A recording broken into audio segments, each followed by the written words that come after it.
Então ele vai pegar lá a Poética de Aristóteles para pensar a tessitura da intriga, onde você tem, se lá, na experiência do tempo de Santo Agostinho, você tem a coerção da dissonância, aqui você tem o triunfo da consonância, tá certo? Mas é uma consonância discordante, como a gente vai ver aqui, tá?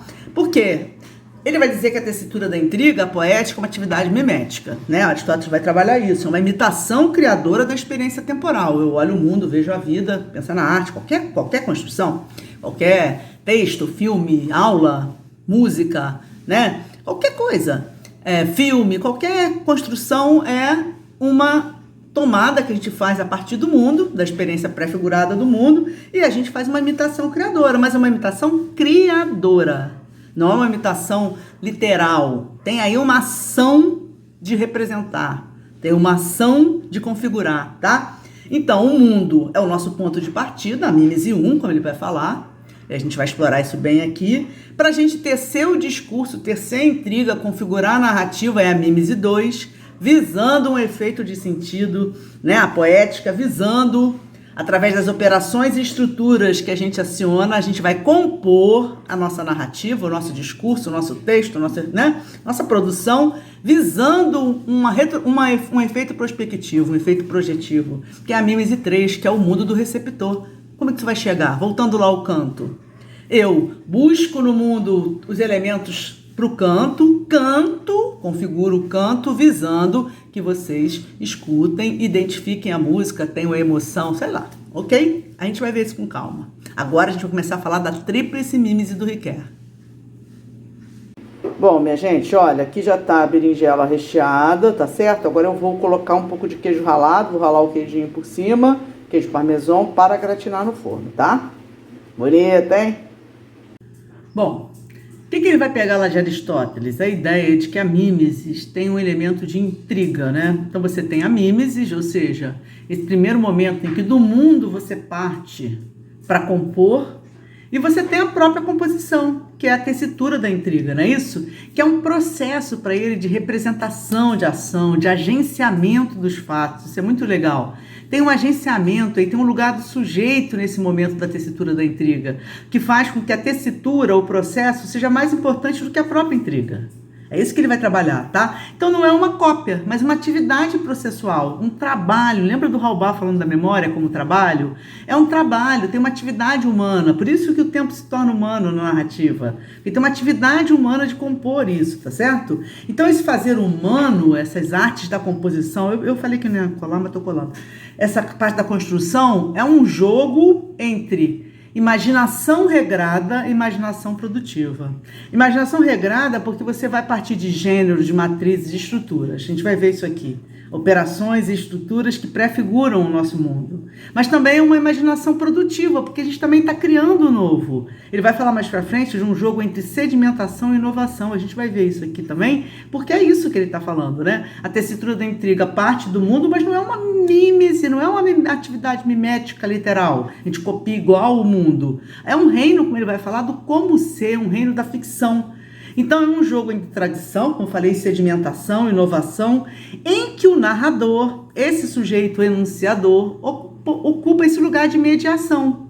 Ele é o que tece, ele é o que enreda, ele é o que produz poeticamente, faz a poética, configura, né? Então, quando ele faz isso, ele instaura a concordância, a consonância.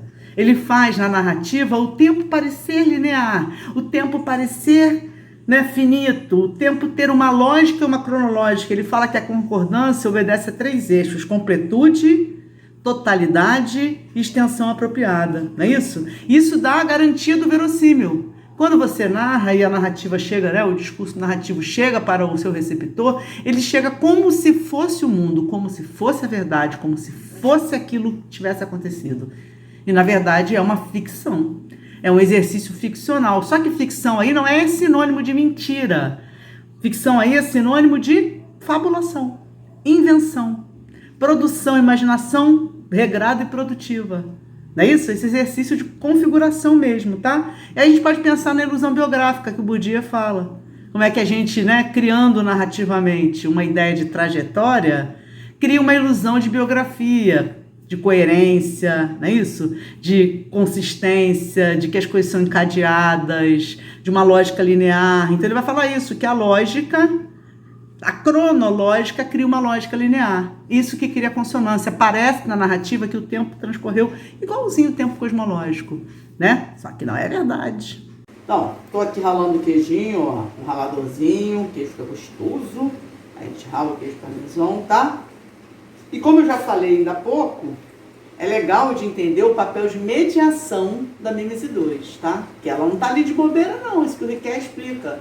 Ela é aquela que faz a intermediação, né, a ligação entre a mímese 1, que é o mundo da pré-figuração, e a mímese 3, que é o da refiguração. Isso tudo eu tô explicando com calma, vou acompanhando. Enquanto isso, vou ralando o queijinho, ó.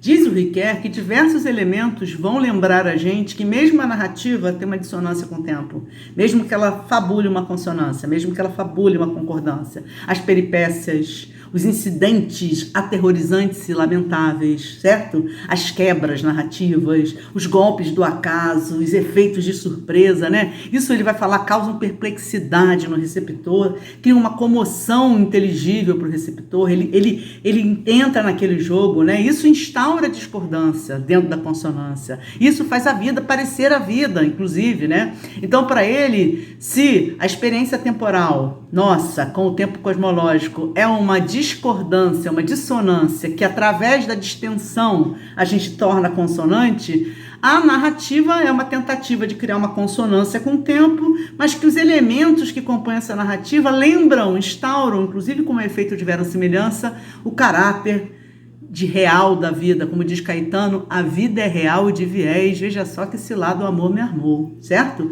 Então, a cilada que ao amor, a vida armam, é porque a vida é real e de viés, ela não é linear.